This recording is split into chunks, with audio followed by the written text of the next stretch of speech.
So, how's life? Is it tea or Life toxic? is life is good, but eternal life is better. Naalala ko lang, the other day, magka-chat kasi kami yung kaklase ko since grade school to high school. Meron kaming GC. Well, apat lang naman kami.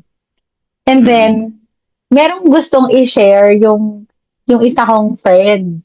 Tapos, sabi niya, parang nandun yung isa ko naman din friend, parang nasa isang lugar siya ngayon na meron siyang seminar. Tapos merong ata kaming kaklase na nandun din sa area na yun. So sabi nung isa kong friend, "Uy, makipagkita ka sa kanya kasi marami kang malalaman." About sa batch lang naman namin ata. Tapos sabi niya "Patay yung social battery ko ngayon. Ayoko makipagkita kahit kanino."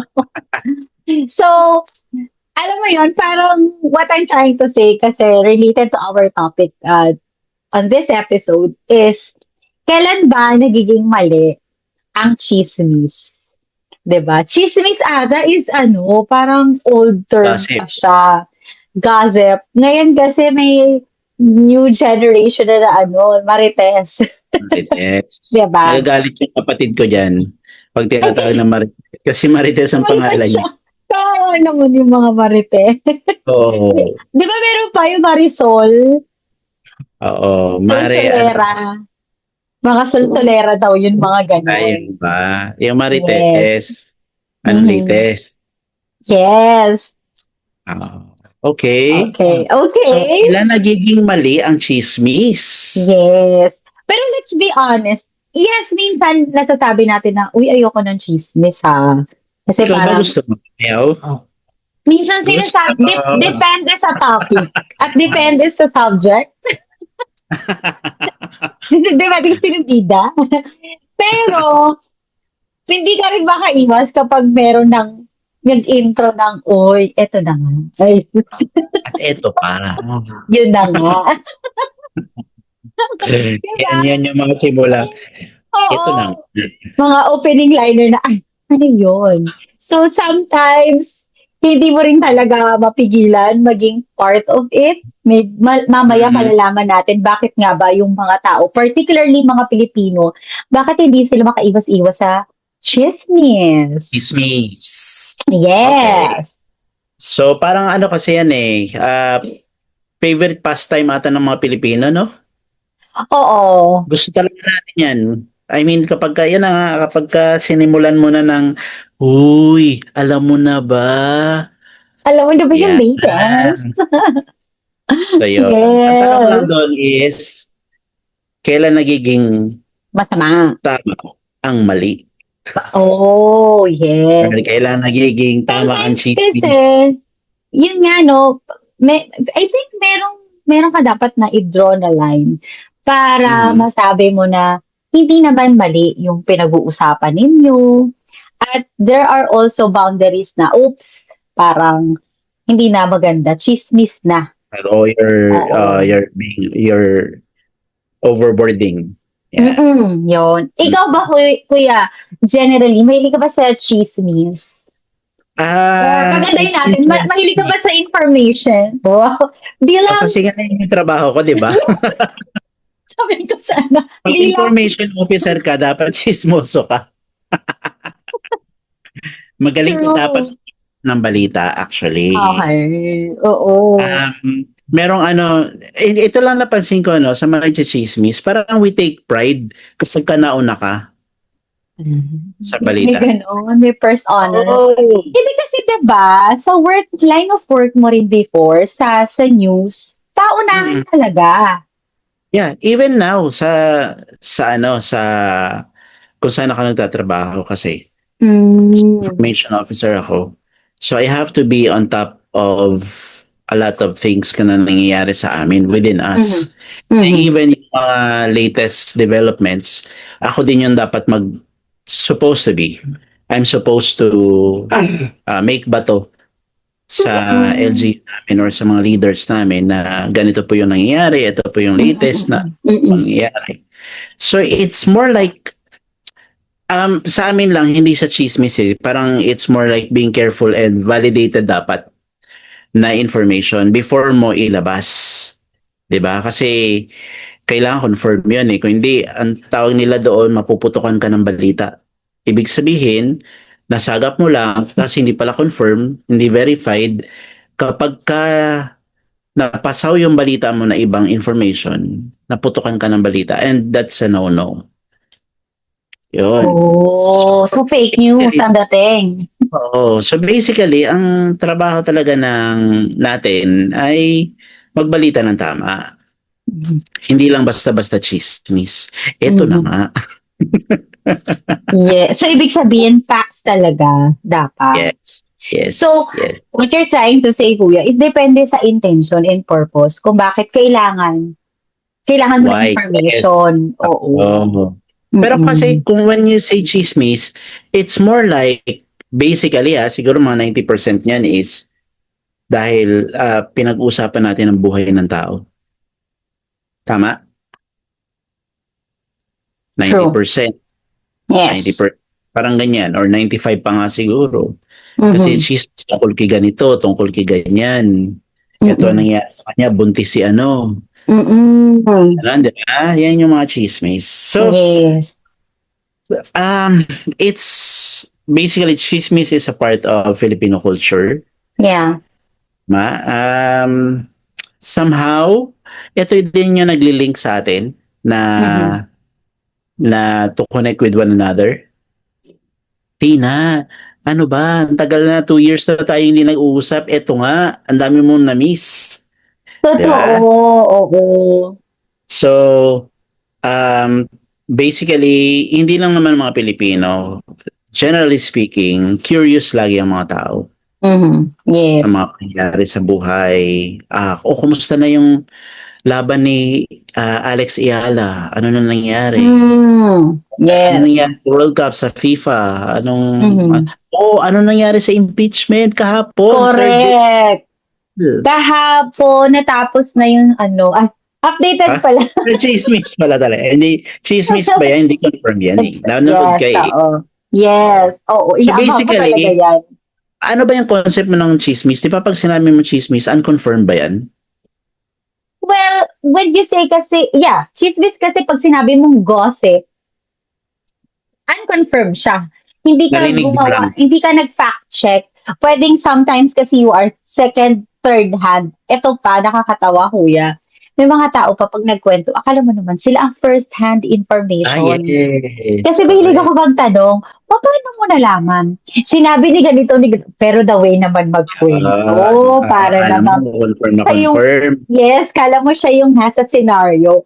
But I'm curious, Kuya, ano yung funniest chismis na narinig mo na? Iniisip ko yan eh. Balikan na lang natin mamaya yan. Wala akong maiisip pa eh. Ako din nag-iisip ako kanina. Ano ba yung funniest? Siguro hindi funniest kung hindi parang mali. Disgusting. Mali yung pagka-interpret ko or mali yung pagka-intindi ko. Tapos naipasa ko siya, tapos tawang-tawa talaga ako kasi mali yung first hand ako kasi kinwento sa akin nung mismong person kung kanino nangyari. Pero mali yung pagkakaintindi ko. Anyway, so yun nga, no, gaya ng sinabi mo kanina, chismis is really part of Filipino culture. Kasi before, just imagine, Kuya, wala namang internet noong unang panahon. Uy, telegrama. Chismis ka sa telegrama. Try mo. Right effort talaga.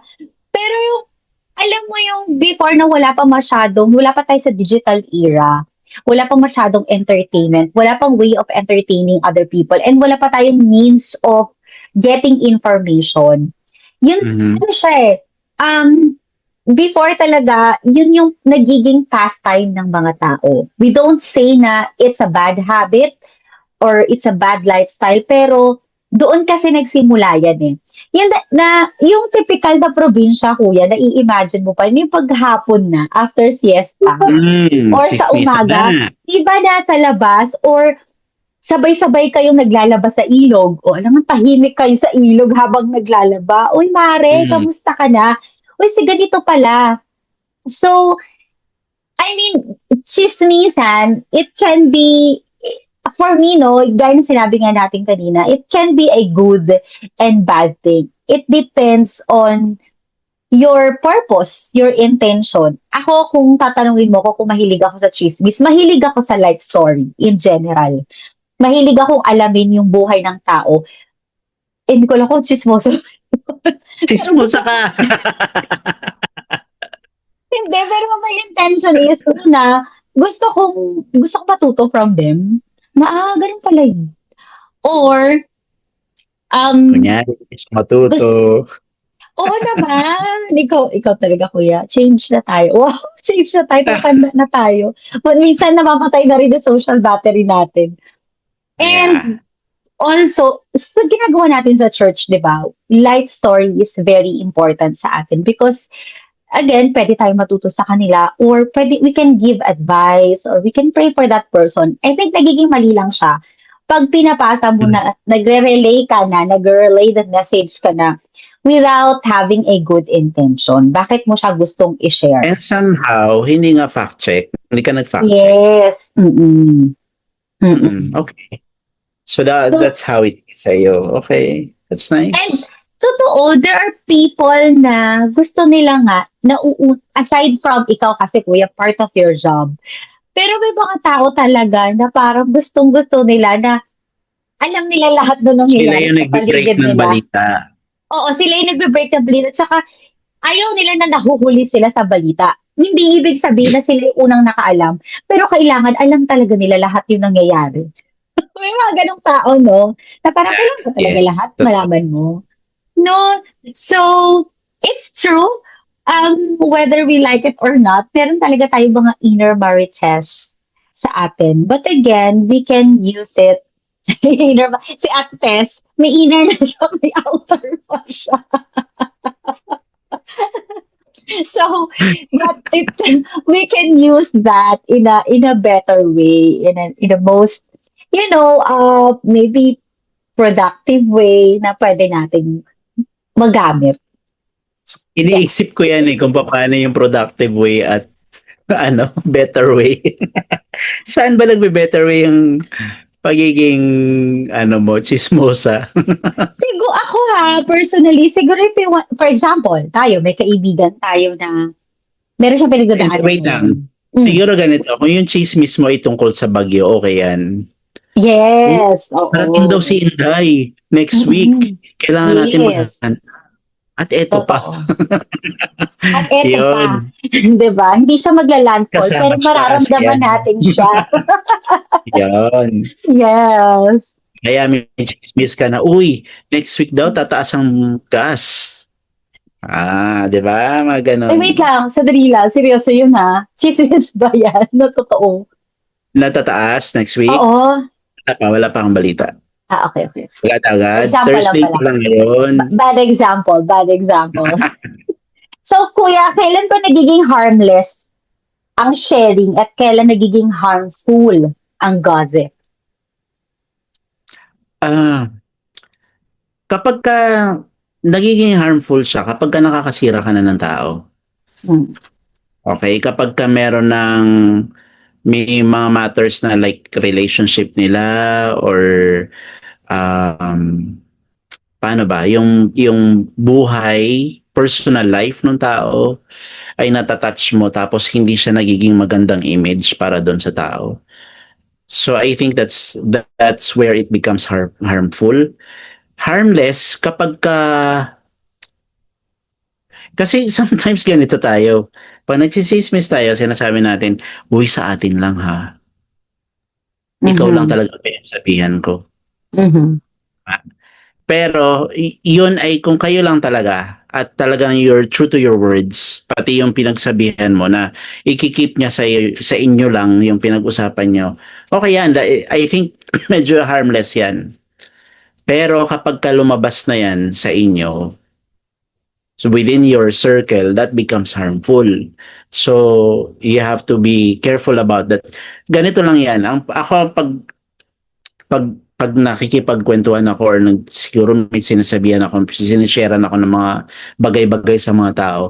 If hindi niya napanindigan yung pinag-usapan namin. Like halimbawa, sinabi ko sa'yo, ikaw, sinabihan kita, oy, si ano, may sasabihin ako sa'yo, pero I hope na you will really keep it on yourself kasi tayo lang nakakaalam. So, sinabi ko, buntis si ganito. Ah, it's confirmed. Pero sa atin lang. Ngayon, kinabukasan nalaman ko na sinabi mo na sa iba. Ang tendency nun sa akin, I will not trust you anymore. Kasi kung kaya siraan yung taong yun or Mhm. ilabas, yung sa akin ding mismo na sa sarili ko na gusto kong i-share sa iyo bilang kaibigan ko, hindi na kita pagkakatiwalaan na sabihin yung mga innermost Mhm. secrets or whatever that I want to share to you. Kasi I cannot trust you pala sa pagsasabihan mo pala ng, alam mo yun. So, Mhm. magiging careful ako doon sa mga ganung bagay. Mhm. That's where it becomes harmless.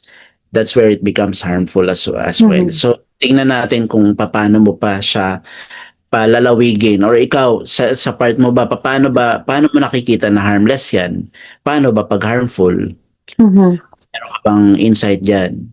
Yes, alam mo sa akin kuya, first no, when I share mga kagaya ganyan, yung mga what do you call this, medyo private and alam kong hindi complicated yung term, eh, pero is an information na hindi dapat siya kumalat. Just to let Mhm. you know, minsan kasi, gusto ko lang sabihan itong person na 'to, lalo pa those person or people na close to me talaga. Yung tinatawag natin 'di ba meron tayong mga confidant na mga tao. Ako Mm. first, that's my ano, eh, that's my first tip siguro na maibibigay is you share lang dun sa mga tao yung hindi mo na kailangan Trusted. sabihan. Yes, very trusted people na alam mong hindi nila pagkakalat, 'di ba? Na Mm. may mga gano'n ako, parang base na namin yung isa't isa na, "Alam mo na 'yan ha, yung ganitong klaseng information very delicate 'to, hindi dapat siya kumalat." And also, siguro aside from yung meron kang shinare na information na buntis si ganyan. Another type of information that you're sharing is your private information or private, like for example, mga pinagpe-pray mo, mga private success mo, mga plans mo, 'di ba? Mga plano That's mo na harmless. sorry? Harmless yan yung part na yan. Hindi, for me it's still harmful, lalo pat when I'm sharing with you my future plans, Mhm. my kasi may mga taong private at yun nga, sinabihan mo na siya, eh, na atin-atin lang because Yeah. And you iba-iba have kasi to ang mga respect tao that. kuya. Yes, and you have to respect that. Minsan kasi yung parang 'di ba common 'to sa mga celebrity na ayaw nilang i-break yung news. Like for example, sa mga celebrity lang din na, eh, yun nga buntis, tapos laging buntis, bakit laging buntis? Tapos binrake na sa news na gusto nila sila ang mag-announce. O naghiwalay na sila ni si ano at ganyan. Oo, 'di ba? Tapos pinangunahan sila, 'yon. I think 'yun yung ano sa akin lalo pat I'm celebrating this success na nangyayari sa akin and I want it to announce at the proper time, at the proper place, na ready ako. Tapos inunahan akong i-break yung ano, i-break yung tea Balita. or i-spill ang tea. So, I think yun, for me, it's a harmful, hindi naman siya gossip kasi totoo siya. But for some reason, inunahan mo, wala yung respect, sabi mo nga kanina, yung boundaries ng masyado mong pagiging madaldal, hindi mo siya na-hold na Yan. dapat sa akin manggaling yung information na yun and not from you. So yun siguro sa akin, kuya, it's also one of harmful relaying of message na hindi naman dapat kinakailangan. I'm just simply sharing to you my plans. Yes, oo. Parang ganun. Huwag Okay. may pagkalat, Well, girl. Ganun. if we will break it down, no, so meron mga ilan-ilan na hindi na natin kailangan pang palawigin. Pero may mga part kasi na kapag ka-harmful yung gossip, so unang-una unverified yan. 'Di ba? Yung mga balita mo unverified, hindi siya Mhm. confirmed. Pangalawa, it's a form of paninira Mhm. na parang it's the intention is to destroy someone's personality or life or Mhm. um basta yun yung parang paninira siya. And then sharing private information without consent, that's another one. So harmful gossip din yan siya. Pang-apat, dinadagdagan mo or dagdag bawas. Okay? So meron ka narinig ng information, Editor yarn. at ito pa. Oo. At ito Editor pa. yarn. Ano pala, hindi naman totoo na ganito. Yan, mga ganyan. Oo. So, yung mga Yung dagdag meron bawas. ka ng personal bias, dinadagdagan mo na lang na yun. Yes, Pero kung ako correct. yun, parang ganun. Yes. And then, yung pagchichismis is to embarrass someone. Alam mo yon, yung gusto mong ipahiya yung tao Oh, that, yes. because of that thing. So, medyo yun yung pag-iingatan mo na when it comes to that, um, watch out kasi it can happen to you. Kung yung mga taong ito nagsisismis ng mga nabanggit ko na yan, kung kaya nilang gawin sa ibang tao, bakit hindi sa'yo? So, doon ka maging watchful sa mga ganang bagay. Yung So, credibility mo, no, nakikita rin. yes. So, Lumalabas. ako, ito talaga yung tinitignan ko is, can I rely on this person? Kaya ko bang pagtiwalaan ito? Kaya pala dami Kasi, mo sa akin sinishare na secrets na kuya. oo, tapos ngayon napansin mo wala na. Tandaan mo, pupunta ka dito. Marami tayong Ayun. pag-uusapan. Ay, So, ang question dyan, kailan nagiging toxic na yung chismis? Sa part mo, kailan mo nare-realize na toxic na to? pag, siguro yung tao, actually minsan kinakat ko siya. Kapag siya yung nag-open, tapos hindi ko maintindihan kung ano yung intention niya, bakit niya sinishare sa akin. Hmm. Tapos siguro kapag parang habit niya na magkwento. Paulit-ulit Like, na. oo, paulit-ulit na. Tapos parang na siyang ano ko, parang alam mo yung talking newspaper na sa akin. Everyday, may dalang balita. So, and Actually, then, isa din yan, yung nagiging toxic din siya kapag ka, ano siya, yung balita niya, yun at yun din, at dinadagdagan niya lang ng dinadagdagan. Halimbawa, parang ngayon, sinabi ko series sa'yo, niya. oo, may series. Halimbawa ngayon, sinabi ko sa'yo, uy, buntis si ano. Kinabukasan, babalik siya, uy, 2 months na pala. Dahil pa naman. Sa Ay, susunod na araw, oo. 2 months and 1 day na siya. Parang, girl, ikaw ba yung personal, PR ng tao na yan? Yes. So, it becomes toxic. Parang, sometimes, parang, habitual na kasi siya. So, hindi na siya maganda pa. Kung Yes. if it affects your mental health, iwasan mo na yung mga ganong bagay or mga Pero tao. totoo yun ha. There are times na actually realization sa akin yun. At sabi ko, babalik ako doon sa kwento ko kanina ng mga kabatch ko na, ay nako, patay ngayon ang social battery ko. Totoo yun, no? May mga moments tayong ganun. Yes. Talaga, na parang gusto lang, kasi nga sabi mo nga, part of our wellness ng ating mental health. So Yes. sometimes we don't want to hear stories.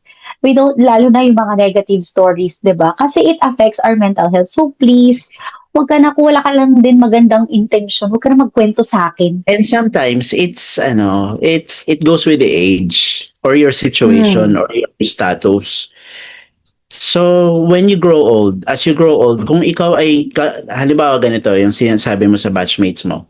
When you were young, nung magkakasama kayo, extroverted ka eh. So alam mo na yung go-go, ganyan. Pero as you grow old, alam mo, nag-iiba yung personality ng tao. Sometimes you become introvert.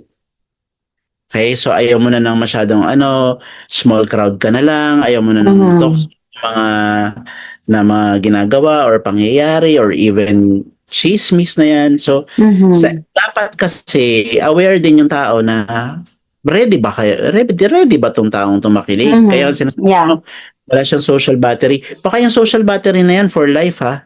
Baka ayaw niya talaga. yung kumbaga sinabi niya na, ay wala na ako energy, low bat ako today. Baka Mhm. sinasabi niya lang yun today, pero that's like forever. Meaning, Mhm. ayaw niya makinig ng mga... After all, are you still interested sa buhay nung mga previous batchmates mo na hindi mo naman nakakausap for the longest time? Totoo. Gusto mo pa bang marinig yung nangyari sa kanya nung siya ay bata pa o yung age nyo na naging boyfriend niya pala yung ex mo nung 10 years ago o 20 years ago? Di ba? Are you Oo. still interested with that? So, parang Sampu ganun na mga yung anak mo ngayon, Exactly. interesado ka ba ba? Alam mo, So, na-realize yun. ko kuya sa sinasabi mo, na-appreciate ko yung isa ko ngang friend na nagtanong na, uy, parang, she's asking if we're ready to listen or if we are interested. Kasi sabi ko, Yun. are you, sabi niya pala is, uy, meron akong i-share sa inyo, gusto niyo bang malaman? So I think it's a very mature way of relaying Mm, information, no, or sharing yes. information kasi you ask first the person if interested sila.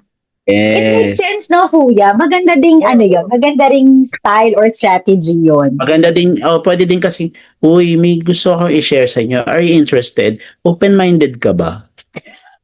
Ay, hindi close. Ganun na kaagad. Hmm. Meron palang Yes. gusto mo downline ka. Oh, well, Business talk so pala. yun, no? So yun Yes. isa sa question, kailan nagiging toxic and chismis. Mm. Pangalawa, kapag totoo ba ang sinabi, okay lang na ikalat. Ano? Pag totoo yung sinabi, alam ba, buntis si ganito, okay lang ba ikalat? Still not. Kasi, You don't have the right.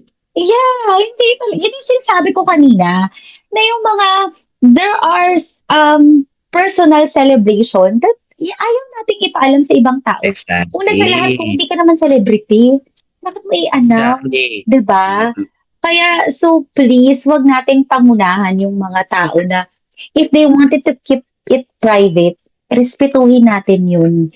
And Eto yun nga, pa, no, yung ay sorry kuya, if I may just continue. Yung sinasabi ko kanina, yung mga, lalo pat you're sharing a plan, kasi di ba may tinatawag tayong yes, intellectual property right? I-share mo lang, ang ganda sana ng vision mo, ang ganda sana ng plan mo. Pero dahil manahan naipasa, ka. naunahan tayo. Yun. So yun Mm. yung mga harmful na. And yung intention mo bilang ikaw yung merong project na ganun, sometimes you are just so excited to share it because it's an idea na nag-pop up sa'yo na gusto mong i-share dahil masaya ka at alam mong confidante mo yung tao. Okay? Pero hindi mo napagkatiwalaan, ay hindi sorry, at least nakilala mo siya. Okay? Yes. Pangatlo, paano kung yung ito label ko ano lang to concern. Concern kasi ako kaya, we, Charot. ayan. So, ang message lang doon, key message is, just because something is true, hindi yon hindi yon ibig sabihin kailangan mo sabihin sa iba o kailangan mo i-share. Even if it's true, you don't have the right because you're not the one involved. Yes. Diba? Ganun Be lang yun. safer ka lang hanggang dun na natatapos yun. Yani, Yes. And we need to always think na responsible tayo sa lahat ng pinapasa nating information. Before kasi, medyo mabagal pa ang pagkalat ng balita. telegram yan eh. Eh, grabe naman siya. Tapos ilang araw, pagdating sa inusulat, tapos nanganak na. Or nag-celebrate na ng 1 year old. Yung balita mo, buntis pa lang.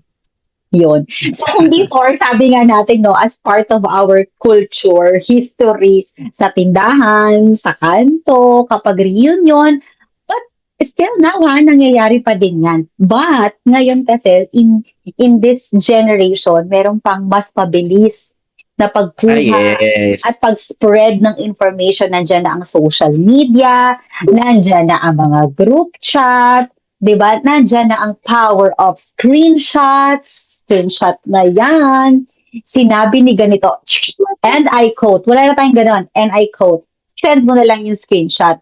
Yung sa group chat meron kayong pinag-uusapan and then bigla kang merong ipi-PM, ayun na nga, sabi dito sa GC namin, chuchu tapos ini-screenshot mo pa as an Uy, evidence. totoo yan. Exhibit, Nangyayari talaga yan. yes. Hindi Exhibit pa one kayo tapos point yung something. usap nyo sa kabila na ibalita mo na.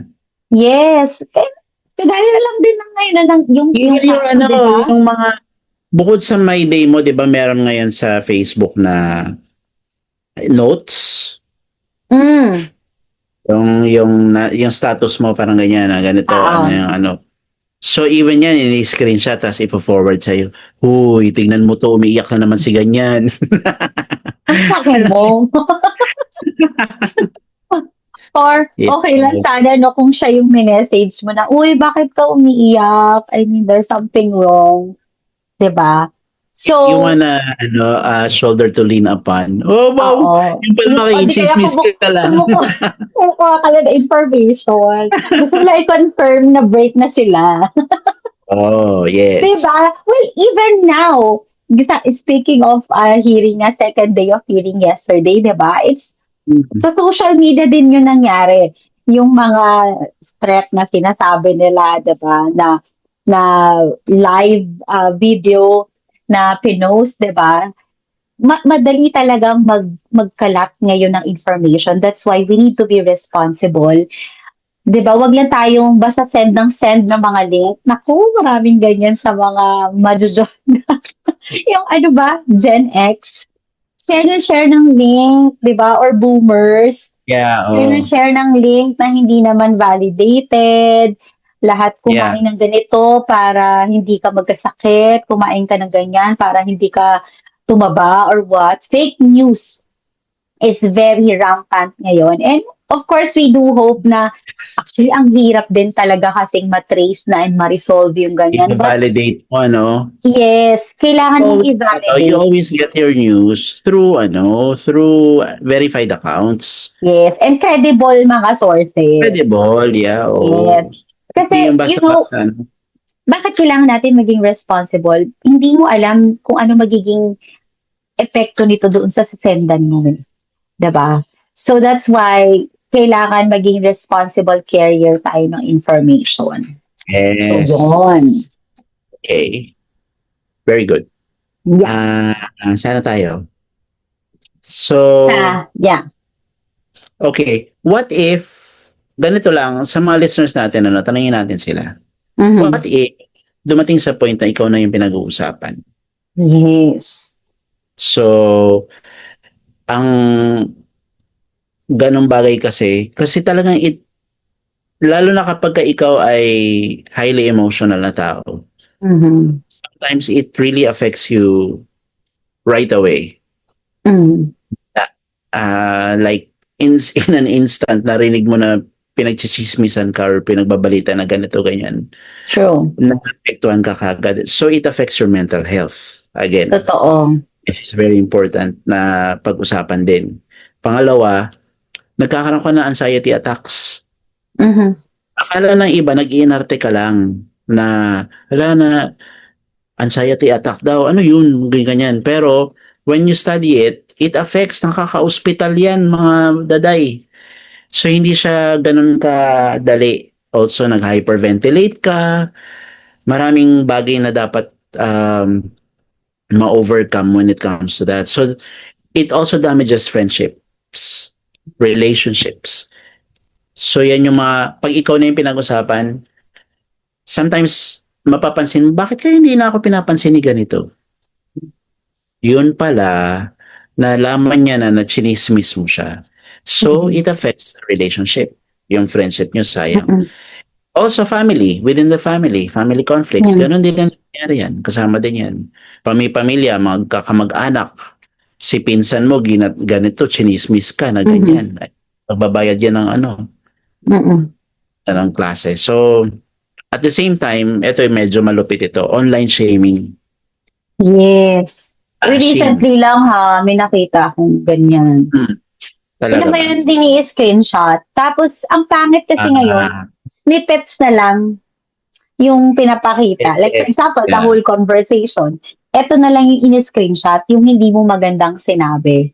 'Di ba? Tapos Mm. nagkakaroon ng maling interpretation. And then, yun nga, sabi mo nga, nadadamay yung family. So, ang pangit lang na ginagamit nila yung platform in a negative way and in a chismis gossip And that's way. really bad. Oo. So, tandaan lang po natin na sa mga listeners natin, ano, so everyone, mga nakikinig sa atin, meron tayong karapatan to Mhm. dignity. Mhm.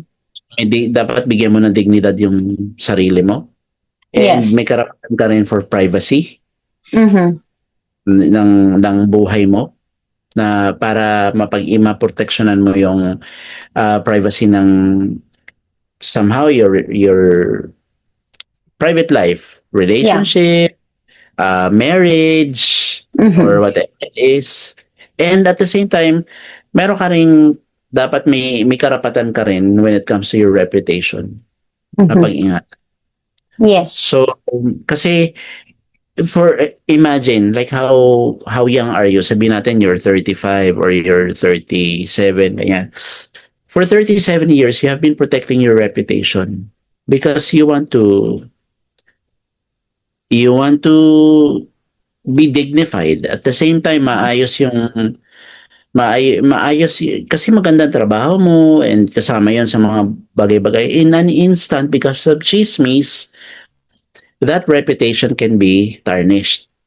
So, Yeah. pwede siyang mawala lahat ng pinaghirapan mo. Yun yung nakakalungkot. Mhm. So, paano kung ang isang maling kwento lang ang sumira sa pangalan mo? Remember that. If that happens to you, listeners, comment down below, Mhm. ano ang reaction or gagawin mo to prevent that to happen? Yes. So, isang kwento lang, isang maling kwento Mhm. lang about you. Alam mo, sometimes, yun, di ba nabanggit natin yung mental health? Yung maling kwento na yan pa yung nagkakos ng death ng ibang tao. True. It Mhm. can go to a point na because of this, I'll Mhm. just end my life. Mhm. Kasi sira na rin lang naman ako sa mga tao, nakinig na. At Hindi mo kasi na-publicize na eh. Hindi mo hindi na mo kasi control yung kahit iniisip na ng hindi, lahat. kahit na hindi totoo yung nangyari, ang problema doon, yung taong naapektuhan. And kasama doon yung pamilya, yung mga mahal niya sa buhay. So, di ba sabi nga sa Bible, um, double-edged sword ang tongue? Aha. So, kapag ka ang chismis, ang salita na na ang namutawi, yan ang mga Tagalog. Alam mo yun, pag yan yung nagsabi, sometimes it can destroy and it can give life to Yes. someone. So, Totoo. double-edged na siya. So, pag-ingatan po natin yung mga ganun Mhm. bagay. Yun lang. And while listening sa'yo, Huya, no, parang it also defines you kung sino ka, Yes. the the way you relay information. And also, another point of view, if ikaw naman ang nag-share ng information mo in social media, please be careful also. 'Di ba? Ito kasi sinasabi natin, information of other people. Eh what if yung information sa sarili? Minsan kasi tayo rin ang gumagawa ng dahilan para pag-usapan tayo. Right? Para pag-chismisan tayo. And then Yeah. ma-hurt tayo, magagalit tayo. 'Di ba lagi nga nating naririnig, pause before you post. Like for example, ito very common kapag nag-away kayo ng jowa mo, nag-away kayo ng asawa mo, Alam na ng buong mundo. alam na yung mga parinig, yung mga shared posts na mga ang asawa, ang ganito, dapat ganyan. Yes. Tapos, you will give curiosity sa mga tao, ay, nag-away sila. Pinagchismisan ka na nila. Ngayon, bati na Baka ang kayo, haba naman sila, kasi doon, yes. Baka ang yes. haba kasi doon followers. Ah, ano yun tawag dito? Naghahanap ka ng para mapansin ka.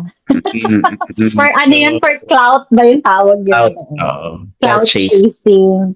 Anyway, so eto, these are the things that you need to ask before sharing information.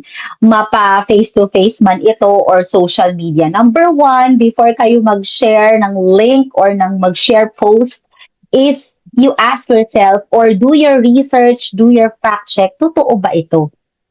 'Di ba? Mm. Yung kung sino man yung nag-post na yon, tignan mo, i-search mo muna yung page niya. Mamaya, kinreate niya lang yung 2 months ago, 'di ba? Tapos ang follower niya, 32 lang, 'di ba? And for someone naman nag-share sa inyo, always ask, ako lagi akong curious, kaya mo nalaman yung information. You validate, para ma-validate mo siya. Number two is, sabi nga natin, totoo man or hindi ang kwento or information na nakuha mo, ask yourself, kailangan mo bang i-share? Is it necessary really for me to share? Yes. Kailangan ko ba siyang i-share? Or if you think na this plan or idea na shinare mo sa akin, this person ay makakatulong, ask for permission first. Uy, Kuya, Alam mo, I remember. Mhm, when I was in radio, mhm, ang isa sa number one rule na tumatak talaga sa akin when I was starting, mhm. nung simula pa lang talaga, sabi ng boss ko is that less talk, less mistake. So kasi kadalasan, pag nagsasalita ka sa radyo, like halimbawa wala kang script, no? Salita Mhm. ka, nagbabakel ka sa on air. Hindi mo na kasi pag na on air ka, hindi mo na pwedeng bawiin 'yon. Live eh. Yung mic mo, nagsalita ka, live ka, so may mga sinabi ka, tapos mali-mali na nagbakel ka na, nagka-trouble-trouble na yung mga sinabi mo. So, ang sabi ng boss ko dati, sabi niya, let's talk, less mistake. Mas maganda na konti lang yung sinabi mo, pero markado. Mhm. So, at less yung chances na magkamali ka sa mga sinasabi mo. Mhm. Sure. So, parang doon yun, connected doon sa kailangan bang sabihin? Yes. If it Mema? doesn't, if it wouldn't do good sa iba, bakit kailangan mo pa magsalita? At wag na Mema, may masabi lang. Mm. Oo, wag na Dahil nga gano'n. binabuta ka, Oo. Sayang yung airtime. Jollibee yan. And Ayan. also, yun yung sinasabi ko, no? If, for example, you share a plan to me and I know someone na it might help you somehow or can be a support, you ask permission or you ask yourself, makakatulong ba ito? And if you think it's yes, you still ask for permission. Uy, Kuya Aye, naalala mo yung shinare mo sa aking plan? I know someone kasi na ganito-ganito. Is it okay for me to share your plan sa kanya? Kasi malay mo Mm. makatulong. Something like that. You still ask for permission kasi at the end of the day, respeto nga sa Yes. yung sinasabi natin kanina. And always ask also if paano kung ako'y nasa sitwasyon. Gusto ko ba na mag-ask pa siya sa Put akin ng yourself into permission? someone's shoes. Yes, put yourself into someone's shoes. Kung ayaw, golden rule, kung ayaw mong gawin sa'yo, wag mong gawin sa iba. Diba? Diba? Sa'yo. Oo. Yes. So, again, it's okay to be curious sometimes, but always be kind. Being kind means having a good purpose or intention. Bakit gusto mo ng information at bakit mo gusto mag-relay ng information. True. I agree. So, Totally yes. agree. Yes. So, generally, hindi natin yan, aminin natin, hindi natin yan maaalis sa buhay natin. It's part of our culture. We just Chismis. need to use it properly in a proper time, proper avenue. Yeah. But we get to choose if we're spreading information or Mhm. nakakasakit na ba tayo ng ibang tao? Yes. If we're spreading harm. Mhm. If it destroys someone's life, stop. Mhm. Pause. Hindi lang Yes. pause. Stop completely, period. Yes. Kasi di naman, unang-una, hindi mo naman ginagawa yan para to help that person. Sinisiraan mo lang. Mhm. Let's face it. Alam mo yun, let's be realistic here. When you make chismis, basically, it's to harm someone. Di ba? Hindi naman, Yes. ang general connotation kasi ng chismis ay paninira. Aha. O kaya nga chismis yan eh. Ibig sabihin unconfirmed, hindi siya Mhm. ano. So, as much as possible, if it wouldn't do good into someone's life, stop. Wag na lang. Yes. Okay? Oo. Yes. And siguro also one of the realization na sinabi mo, Kuya, is again, hindi yan natin maiiwasan, lalo na sa ating mga babae, we get too Mm. emotional minsan when we share stories. Nadadagdagan na namin ng personal bias namin, personal emotion namin. So, you guard also yourself. If you think na masyado kang, alam mo yun, magdudwell dyan sa topic na yun, i-stop mo na kaagad. Again, pwede, there are ano naman choices in life na, if you don't want to be part of that, pwede ka nang, pwede ka Umexit. nang exit, yes. And also remember that not every story needs another audience, 'di ba? Kapag chineran Totoo. ka ng someone that Sa'yo na lang. trust you, sa'yo na lang. I-ano mo yon, Mm. i-ano mo yung trust na yon, pang-ingatan mo yung trust na yon. Para mas marami So, ka pang malaman na information. meaning, next time na may marinig ka na nagsabi na, uy, huwag may kakalat yan isipin mo muna kung dapat nga bang ipasa. Or sometimes, mas maganda din, pag sinabi niyan, sinimulan ka na, uy, huwag mo ito sa pagsasabi huwag mo na lang Mhm. sabihin Oo, oo. kung hindi mo kaya pagtiwalaan ang sarili mo, True. na you can keep it on yourself, wag mo na lang marinig yung ano. Kaso nga curious ka, sismosa ka kasi. At saka yung iba, pag inintrohan mo na, may kilala akong ganun, Yes. hindi makatulog eh. Minsan nga, pinaprank ko Ano na nga lang. yun? Uy, may Gigil na isi-share gigil, ako no? sa'yo pag uwi ko. Tapos pag uwi ko, tapos pinaprank ko lang. Wala naman talaga akong isi-share. Hindi na siya makatulog. Hindi na makatulog. Yan, Anyway, take so care. yun, I hope marami kayong napulot na Yes. very important information about doing this chismis or gossip. Na again, it can be used in a very helpful way, pero kailangan maging on guard tayo kasi baka minsan nagagamit na natin siya sa mali. Alright. Tama. Dahil Maraming dyan, po salamat for listening. yes. Until next time, ay nandyan kayo ulit. You can share this, yung podcast natin na to. Yes. Share to someone na hindi kailangan marinig ang tungkol dito sa bagay-bagay na to at talagang burden siya sa'yo dahil, oy, chismosa ka dahil. Kaya ka Yes. shinare ito. If hindi mo kayang sabihin sa kanya Masabi. personally. Oo. Ay, Yes. sorry, na-share ko yung link. Oh, I think ito yung podcast episode natin na ipagkalat nyo, i-chismis nyo, please. Yes. So, Yes. And if you have other topics na you want us to discuss here, yes. mapag-usapan dito sa aming platform, please do comment down below. Marami pong salamat and we'll see you on our next episode.